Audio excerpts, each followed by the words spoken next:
datang menyatakan dirinya, Allah datang menyatakan cintanya, memberikan cintanya. Ini ajaibnya. Bukan cuma untuk orang yang percaya. Yesus datang untuk orang yang tidak percaya. Yesus memberikan cintanya bukan cuma untuk mereka yang bersyukur, tetapi juga untuk mereka yang selalu tidak bersyukur.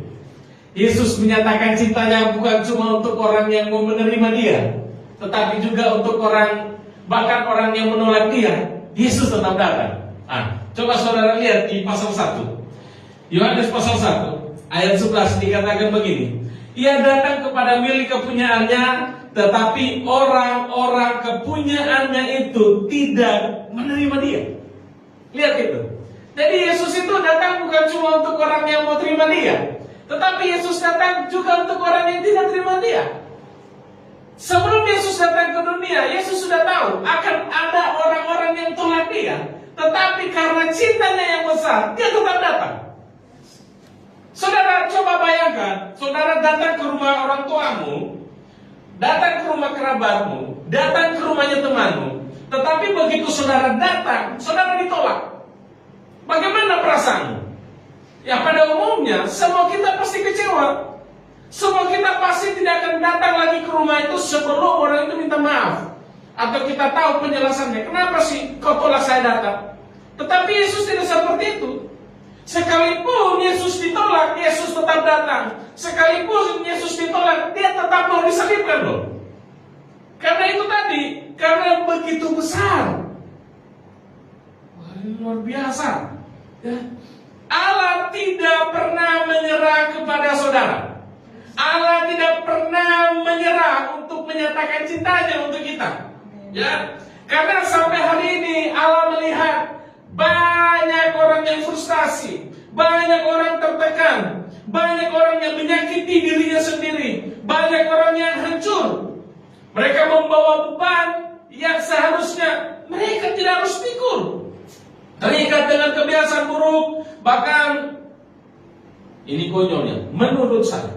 Orang-orang yang terikat dengan kebiasaan buruk, mereka melakukan sampai mereka pun bosan melakukan, tapi mereka tidak tahu bagaimana caranya keluar. Tanya dengan orang yang pemabuk, mereka juga stres sebenarnya, mabuk terus. Tanya dengan orang yang homoseksual, yang LGBT, mereka juga bosan dengan hal itu. Tanya dengan mereka yang merokok, mereka yang terikat dengan onani, terikat dengan seks bebas, bahkan mereka pun mati rasa. Kenapa saya lakukan ini? Tapi karena mereka tidak tahu jalan keluar, mereka tetap terus melakukan sampai mereka bosan sendiri. Bahkan pada momen Natal ini, saudara-saudara, masih ada banyak orang yang mencari pemuasan jiwa dengan cara yang salah. Saya mau sampaikan, perayaan Natal, meriahnya Natal itu tidak bisa menghilangkan rasa sedih dan rasa sendiri di jiwa manusia. Nikmatnya babi panggang, nikmatnya brenebon, nikmatnya makanan tidak bisa mengenyangkan manusia batinnya kita. Indahnya pernak-pernik hiasan Natal di mana-mana yang kita jumpai itu tidak bisa menghiasi hati kita. Karena sesungguhnya perayaan Natal itu adalah kehadiran Tuhan, kehadiran cintanya yang harus hadir di dalam batin kita.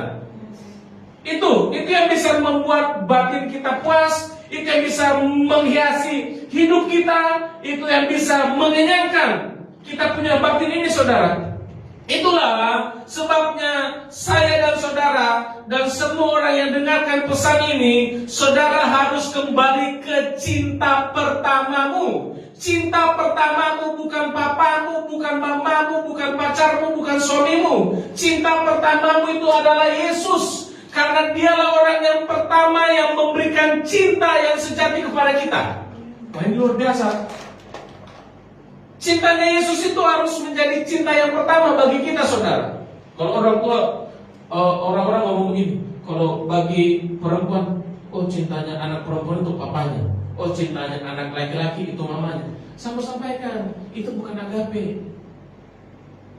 Hanya cinta agape yang tulus, saudara.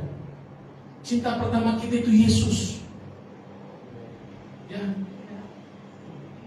Karena Tuhan menjadikan kita itu cinta pertamanya. Karena itu satu-satunya alasan dia datang. Aduh, saudaraku, tanpa kehadiran cintanya Tuhan, rumah kita penuh hiasan, tetapi altar kosong. Jadwal tamu bergantian datang, penuh sesak orang keluar masuk di rumah kita, tetapi hati kita sebagai tuan rumah tetap kosong. Kita merayakan kelahirannya, tetapi sementara kita mengabaikan dia sebagai raja yang seharusnya bertahta dalam hidup kita. Hiasan tanpa pengabdian, momen tradisi tanpa kebenaran, kosong saudara, kosong. Kita merayakan Natal dari tahun ke tahun tanpa Tuhan hadir di dalam batin kita. Natal yang kita lewati itu tanpa makna. Dan ingat kebenaran ini, ketika kita kembali kepada cintanya Tuhan, semua dipulihkan. Wah, luar biasa. Komunikasi di rumah bertahun-tahun yang rusak pulih. Saudara, apa gunanya kita merayakan momen Natal, tapi beberapa orang di rumahnya, anak tidak ngomong dengan papa, tidak ngomong dengan mama, saudara, kakak dan adik tidak ngomong, tapi tetap kita rayakan Natal. Kita berstatus selamat hari Natal, semoga damai datang memenuhi kita semua. Bagaimana damai Natal mau memenuhi kalau Yesus tidak hadir dalam hidup kita? Saya ulang, Yohanes pasal 1 ayat 11 dikatakan begini, dia datang kepada milik kepunyaannya. Saudara, kita ini milik kepunyaan Tuhan. Kau bukan milik mama bapak. Kau miliknya Tuhan. Dia datang untuk saudara dan saya. Ya, waktu Yesus hadir datang ke dalam hidup kita, karena kita milik kepunyaannya, maka hubungan yang bertahun-tahun rusak itu pulih, kesehatan yang bertahun-tahun rusak pasti pulih. Nah, mungkin orang akan berkata begini, bagaimana kehadiran Tuhan dalam hidup kita bisa rusak? Bagaimana? Apa yang membuat kehadiran itu rusak? Apa yang membuat kehadiran Tuhan rusak dalam diri kita? Apa yang membuat kita tidak bisa menerima cintanya Tuhan? Padahal cintanya sudah dikasihkan ya, tapi kok beberapa orang tidak bisa alami itu? Nah, saudara lihat, Alkitab katakan begini, Allah itu Allah yang cemburu. Dia cemburu. Saudara rela pasanganmu jalan dengan orang lain? Pasti marah. Saudara rela mamamu atau papamu jalan dengan istrinya orang, dengan suami orang, untuk posisi orang tuanya kita? Kita tidak rela. Alkitab mengatakan Allah cemburu. Coba saudara buka Yakobus pasal 4.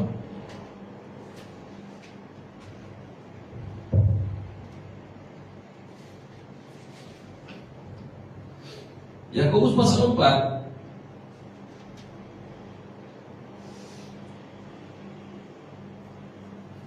ayat 5, kita baca bersama. Yakobus pasal 4 ayat 5, yuk 3, 2, 1. Janganlah kamu menyangka bahwa kitab suci tanpa alasan berkata, roh yang ditempatkan Allah di dalam diri kita diingininya dengan cemburu. Allah cemburu ketika kita lebih mementingkan pekerjaan kita dibandingkan dia. Allah cemburu ketika kita lebih mementingkan suami kita, istri kita, anak kita dibandingkan dia. Tuhan cemburu ketika kita lebih sibuk dengan pelayanan, tapi kita tidak pernah sibuk bicara dengan Tuhan. Allah cemburu. Cemburu dia. Itu yang membuat kehadiran Tuhan di dalam diri kita tidak rasa. Dan kehadiran Tuhan di dalam diri kita rusak ketika hati kita terpikat dengan keindahan dunia dan hawa nafsu dunia. Kita terpikat oleh berkat-berkat Tuhan, tetapi kita tidak pernah menginginkan pribadinya Tuhan. Banyak orang berpikir ketika dia sukses, Tuhan sudah berkati dia. Belum tentu, saudara. Banyak berpikir, wah, karena pekerjaanku berhasil, karena semua baik-baik saja, artinya Tuhan berkenan, artinya Tuhan, cintanya Tuhan ada dalam diri kita. Tidak. Sebenarnya beberapa orang telah menjauh dari cintanya Tuhan. Tuhan menuntut kita untuk setia penuh secara total, bukan setengah. Bukan karena Tuhan mau membatasi kita. Seakan-akan kita berpikir, Tuhan ini kok kayaknya tidak suka lihat saya senang nih. Kayaknya Tuhan tidak suka kalau saya berhasil ini. Kayaknya Tuhan tidak suka kalau saya jalan-jalan terus ini. Kayaknya Tuhan tidak suka kalau saya punya hal-hal yang baru, hal-hal yang mewah. Bukan seperti itu. Tuhan sedang mencegah kita supaya kita tidak rusak karena kesenangan kita sendiri. Coba saudara lihat 1 Yohanes pasal 2 ayat 15. 1 Yohanes pasal 2 ayat 15. 1 Yohanes 2 ayat 15. Dikatakan begini saudara, janganlah kamu mengasihi dunia dan apa yang ada di dalamnya. Jikalau orang mengasihi dunia, maka kasih akan Bapa tidak ada di dalam orang itu. Jadi kehadiran cintanya Tuhan di dalam hidup kita menjadi rusak ya pada saat kita mencintai kesenangan dunia. Kalau dikatakan kamu mengasihi dunia, maka kasih Tuhan tidak ada di dalam diri kamu. Lanjut dikatakan begini, sebab semua yang ada di dalam dunia, ini yang banyak orang kejar. Dan saya juga harus waspada supaya hatiku tidak ke sana. Ayat 16, sebab semua yang ada di dalam dunia, yang pertama yaitu keinginan daging. Apa itu keinginan daging? Galatia pasal 5 sudah menjelaskan ya, semua hawa nafsu, perseteruan, percederaan, perselisihan, kemabukan, pesta pora, itu keinginan daging. Terus ada dikatakan di sini keinginan mata. Apa itu keinginan mata? Semua yang kita lihat pengen, semua yang kita lihat kita ingini, orang punya kita ingini, semua. Ketika kita melihat segala sesuatu, kita cemburu, kita menginginkannya, itu keinginan mata. Nah, saudara bisa tambahkan apa lagi keinginan mata? Dan kemudian yang ketiga, keangkuhan hidup.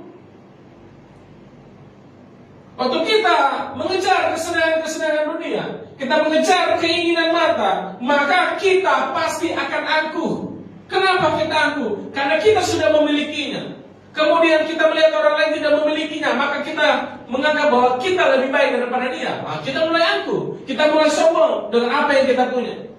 Makanya waktu Tuhan mencegah kita untuk tidak terhanyut dalam kesenangan dunia, Tuhan sebenarnya sayang dengan kita supaya kita tidak rusak dengan apa yang kita senangi.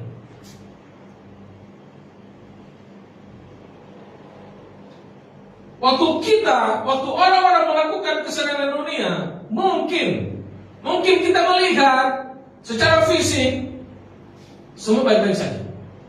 Tapi kan secara jiwa, orang itu sudah rusak, saudara. Jiwanya sudah rusak. Cintanya Tuhan itu bukan cinta musiman. Cintanya membawa pembebasan dan pemulihan. Pembebasan dan pemulihan itu sudah tersedia, sudah diberikan. Tetapi kenapa ada orang-orang yang tidak bisa pulih, ada orang-orang yang tidak bisa terbebas? Karena begini saudaraku, pemulihan dan pembebasan itu butuh yang namanya kita rela melepaskan. Apa yang kita lepaskan? Kita lepaskan kebiasaan lama kita lepaskan cara lama kita lepaskan kenyamanan lama kita lepaskan identitas lama kita. Bahkan hal-hal yang kita anggap sepertinya normal, tetapi sebenarnya itu tidak baik, kita harus lepaskan. Tuhan sudah kasih kita identitas baru, tetapi beberapa orang tetap berjalan di dalam identitas lama. Ini yang membuat kita tidak bisa full dengan cintanya Tuhan. Tuhan sudah kasih kita janji-janjinya, perjanjian yang baru. Tuhan berikan kita cara-cara untuk hidup baru, tetapi beberapa orang masih tetap ada di perjanjian lama, dengan janji-janji yang lama, dengan cara-cara yang lama. Itu yang tidak bisa membuat cintanya Tuhan full di dalam diri kita, padahal Dia sudah berikan cintanya. Karena begitu besar, kita tidak bisa ukur cintanya Tuhan. Bahkan kita tidak bisa berlari lebih cepat daripada cintanya Tuhan, karena besar, saudara. Kenapa Tuhan Yesus datang? Katakan karena besar. Nah, otak kita cuma besarnya begini, atau mungkin lebih besar lagi. Mana bisa tampung besarnya cintanya Tuhan yang di luar logika manusia itu.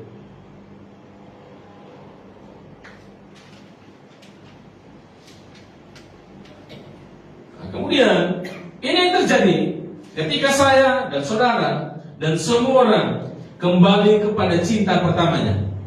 1 Yohanes pasal 4 ayat 18. 1 Yohanes pasal 4 ayat 18. Kita baca sama-sama. 3, 2, 1. Di dalam kasih tidak ada ketakutan. Kasih yang sempurna melenyapkan ketakutan. Sebab ketakutan mengandung hukuman, dan barang siapa takut, ia tidak sempurna di dalam kasih. Wow. Di dalam kasih tidak ada ketakutan. Mantap ini. Kasih yang sempurna melenyapkan. Jadi di dalam kasih tidak ada ketakutan. Waktu ketakutan datang, kasih melenyapkan ketakutan. Saudara bayangkan, saudara perhatikan. Semua yang kita kejar di dunia ini, saudara bisa ukur diri saudara sendiri. Semua yang saudara kejar, semua manusia yang manusia kejar, itu berdasarkan ketakutan. Kita ingin kaya. Kenapa? Karena kita takut miskin. Kita ingin punya uang banyak. Kenapa? Karena kita takut melarat. Kita takut kalau besok tidak makan. Kita inginkan jabatan. Kenapa? Karena kita takut direndahkan orang.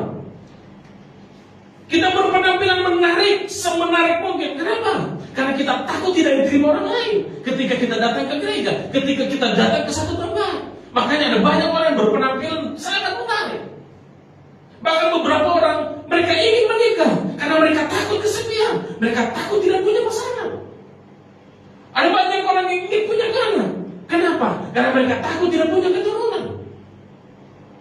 Saudara bisa tambahkan, apa lagi yang manusia bicara hari-hari? Sebenarnya semuanya berdasarkan ketakutan, bukan berdasarkan karena cinta. Kenapa saudara pengen punya anak? Karena saya mencintai anak yang lain, saya mencintai dia, dan saya akan mencintai Tuhan. Kayu tanya dengan saya, meski nanti kalau kita punya anak, mana kalau bisa? Anak yang kita atau saya? Oh, kau lah.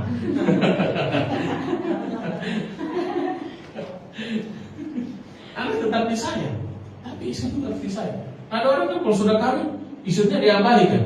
Sudah tidak mau dibelikan lipstick anaknya. Istri, dia cuma belikan mainan terus anaknya. Mainan terus. Biar lipstick sudah dibelikan. Akhirnya istri berantakan, pakai dasar terus.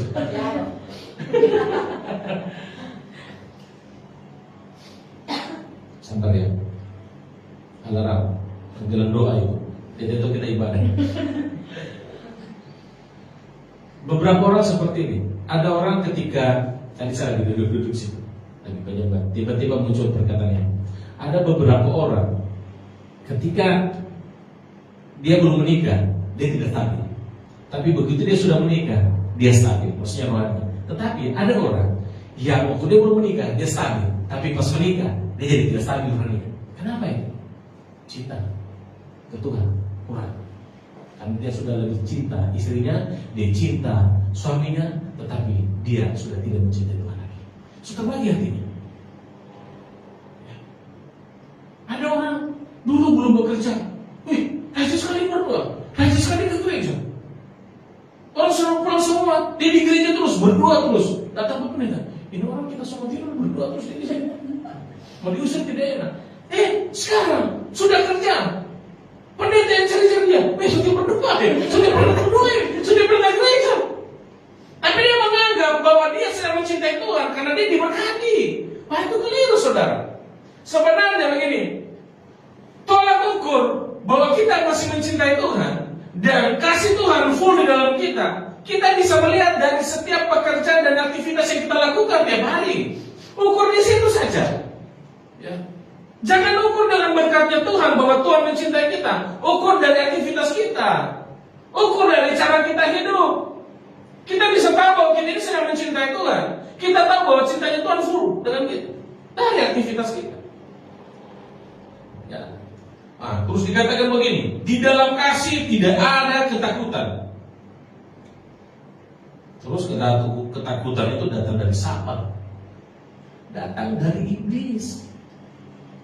Dia menipu kita dan kita mempercayai keadaan. Kenapa ada orang yang lebih percaya dengan kebohongan iblis? Karena kasihnya Tuhan tidak penuh dalam dia. Dikatakan di sini. Ya, dikatakan di sini. Barang siapa takut, ia tidak sempurna dalam kasih. Barang siapa takut. Siapa sih yang tidak takut? Ada hal-hal juga yang saya takuti. Tapi kembali lagi disadarkan, Dikatakan tadi ya, sebab ketakutan di dalam kasih tidak ada ketakutan, kasih yang sempurna melenyapkan ketakutan. Ini yang saya katakan tadi. Orang siapa yang tidak punya rasa takut? Semua punya, termasuk saya. Tapi begitu kita punya kasih full dalam diri kita, ketakutan datang, kasih itu menyingkirkan ketakutan. Itu yang Tuhan maksudkan. Jadi waktu saya dan saudara kembali ke cinta pertama kita, maka segala sesuatu yang kita kerjakan bukan lagi berdasarkan ketakutan. Saya pengen kaya, bukan karena takut miskin. Tuhan, saya pengen kau berkati supaya apa yang sudah Tuhan kasih, saya bisa menjadi perpanjangan tangannya Tuhan. Nah itu dia. Tuhan, saya mau menikah Tuhan dengan laki-laki ini, dengan perempuan ini untuk apa? Supaya rumah tanggaku menggenapi firman-Mu. Dari rumahlah kerajaan Allah turun. Itu seharusnya, bukan takut kesepian, bukan takut tidak laku. Tuhan, saya pengen punya jabatan yang bagus di tempat kerjaku, supaya semua korupsi-korupsi itu dipangkas Tuhan. Bukan Tuhan, saya pengen jabatan supaya saya bisa korupsi kayak dia Tuhan.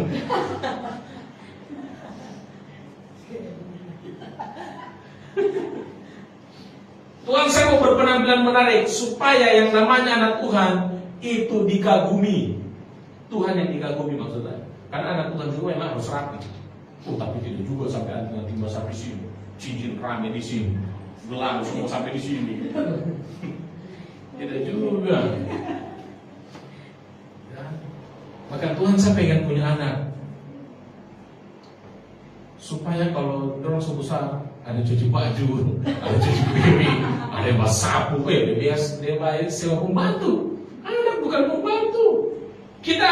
Tuhan, kita minta anak dengan Tuhan supaya ada yang melanjutkan tongkat kepemimpinan kita, tongkat iman kita, supaya generasi demi generasi itu bersemuanya mengenal Yesus. Ya. Nah kemudian ketakutan itu bisa datang akibat perbuatan kita di luar kehendak Tuhan.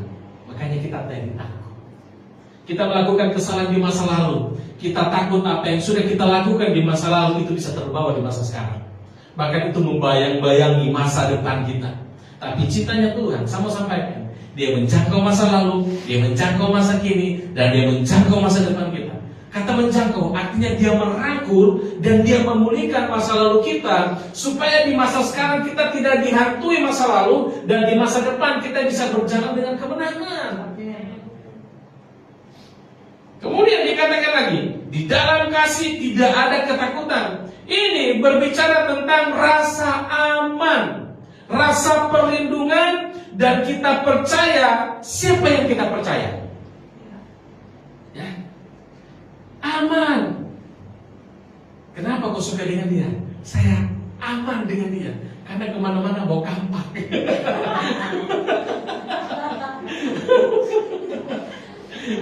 Kenapa kau suka dengan dia? Karena saya rasa aman dengan dia. Kan perempuan-perempuan kan kalau ditanya, kenapa menikah dengan dia? Saya aman dengan dia. Itu kalau perempuan, laki-laki. Kenapa kau menikah dengan dia? Karena saya nyaman dengan dia.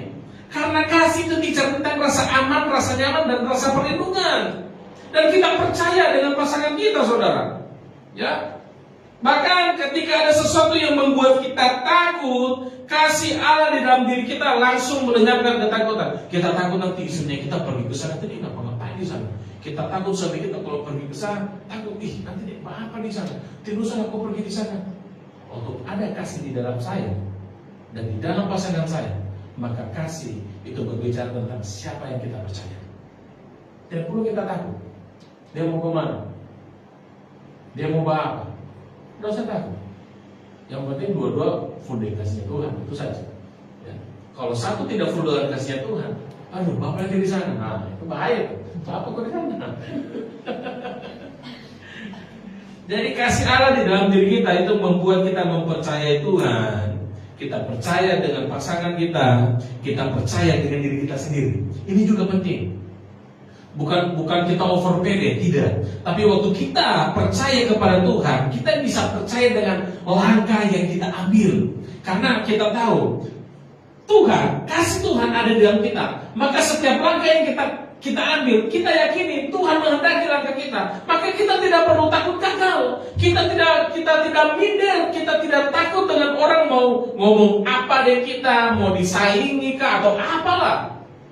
Kita percaya dengan diri kita karena ada cintanya Tuhan dalam diri kita. Jadi kita tidak terpengaruh dengan perkataan orang yang negatif, saudara. Kita tetap jalan saja. Ya, jadi besok kita tetap jalan saja. Kita tetap jalan saja. Pokoknya mau burung makan tidak makan. Jangan, tetap juga kita harus berjuang biar geser burung itu.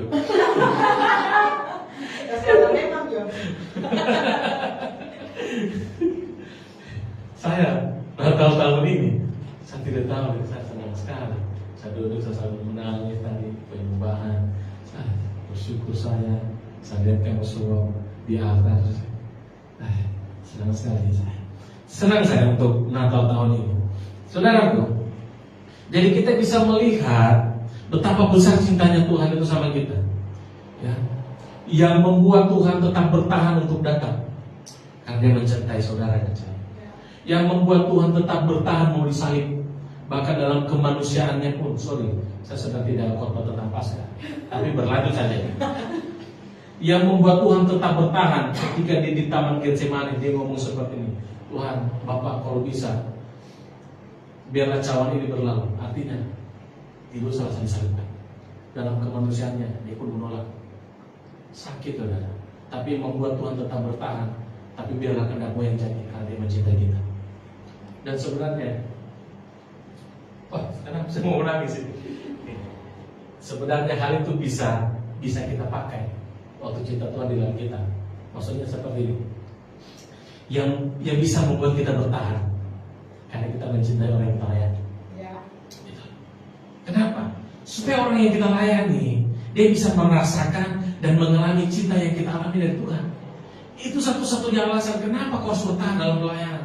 Itu satu-satunya alasan kenapa kau harus bertahan di tempat kerjaan yang tidak baik itu. Bosmu tidak baik, semua karyawan tidak baik. Supaya melalui saudara cintanya Tuhan mengalir di pekerjaan itu. Kalau saudara, semua orang di tempat kerjaku tidak baik, cari sana, pindah di sana. Dapat juga, tidak baik. Sudah, saya buka perusahaan sendiri. Karyawan juga tidak baik. Mau menganggur, itu juga tidak baik, saudara. Jadi, saudara ketika ada di tempat yang tidak baik, Tuhan menginginkan cintanya yang ada di dalam dirimu mengalir untuk orang. Semua orang harus mengalami cintanya Tuhan melalui kita, saudara. Jadi pelayanan yang kita kerjakan hari-hari ini bukan supaya kita kumpul orang, kumpul uang. Bukan, supaya melalui kita kumpul-kumpul ini, ya, orang lain bisa kita jangkau dengan kasihnya Tuhan. Kenapa kita harus pergi penginjilan? Supaya cintanya Tuhan mengalir ke sana. Kenapa harus ada orang khotbah? Supaya cintanya Tuhan mengalir kepada orang yang mendengar. Kenapa kita harus memberi? Banyak hal, beri waktu, beri uang, beri makanan, supaya melalui apa yang kita beri, cintanya Tuhan tersalurkan. Jadi hal yang sama harus kita lakukan, karena cinta menghancurkan setiap hati yang keras.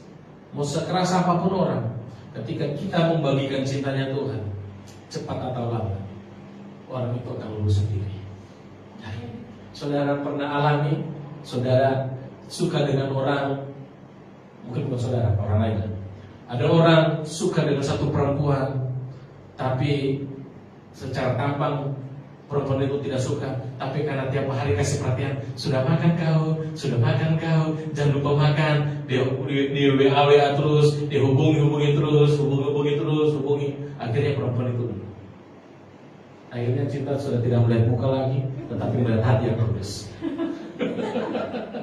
Iya, ya.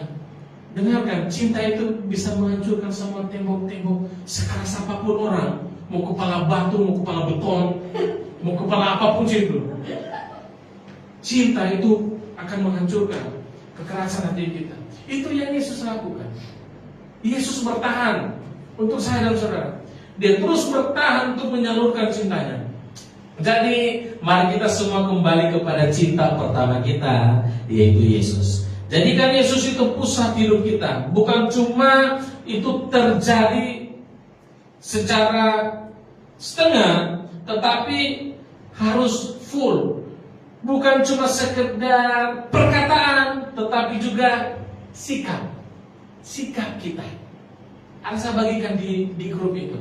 Saya beberapa minggu mengejar Tuhan, mencari Tuhan. Memang Tuhan kemana kan harus dicari? Kemana Tuhan harus dicari? Ke gereja? Kemana? Ada orang ke gereja tidak mengalami cintanya Tuhan. Ternyata itu Tuhan sebutkan sebuah kesadaran. Sama orang sudah menikah, sebuah kesadaran. Oh, so kawin saya dan supaya dia tidak menyimpang. Oh, saya sudah punya anak dan supaya tidak cari anaknya orang. Jadi mencari Tuhan, mencari wajah Tuhan, mengejar Tuhan itu hanyalah sebuah istilah yang sebenarnya kita harus membangun sebuah kesadaran bahwa Tuhan sudah mencintai kita dan kita tidak butuh cinta yang lain, hanya Tuhan saja. Fokus itu. Tidak setengah jalan, tidak lagi terganggu dengan hal-hal di sekitar kita, dan tidak berjalan dengan cinta yang lain. Dan benar-benar hanya Yesus yang menjadi cinta pertama kita. Saya percaya begini saudara, Yesus menjadi cinta pertama suami istri, maka suami itu akan langgeng samawa, bagaimana konsum? Mawada, waroma, ada apa ya Pak? Ya sakinah. Dan kemudian waktu ada cinta, waktu gereja kembali ke cinta pertamanya, itulah pembangunan rohani terjadi di gereja. Waktu pelayan altar kembali ke cintanya Tuhan, maka orang-orang yang melayani akan menyalurkan cinta kepada semua orang yang dia layani. Wah, ini luar biasa, ya. Bahkan dan saya katakan kita mencintai Tuhan, ya harus di-save. Cintai Tuhan bukan karena kita mencintai berkat. Kita mencintai Tuhan karena cintanya yang tulus, yang murni, yang kudus, yang sudah berikan dengan kita. Yesus ngomong begini, tidak ada kasih yang lebih besar selain kasih seorang sahabat memberikan nyawanya. Itu sudah lebih dari cukup. Dia kasih kita hidupnya, dia kasih kita nyawanya. Apalagi kalau nyawanya dia kasih, berarti semua dia kasih. Tapi jangan cuma fokus ke berkat, kita fokus ke pribadi Yesus. Amin. Mari kita berdoa.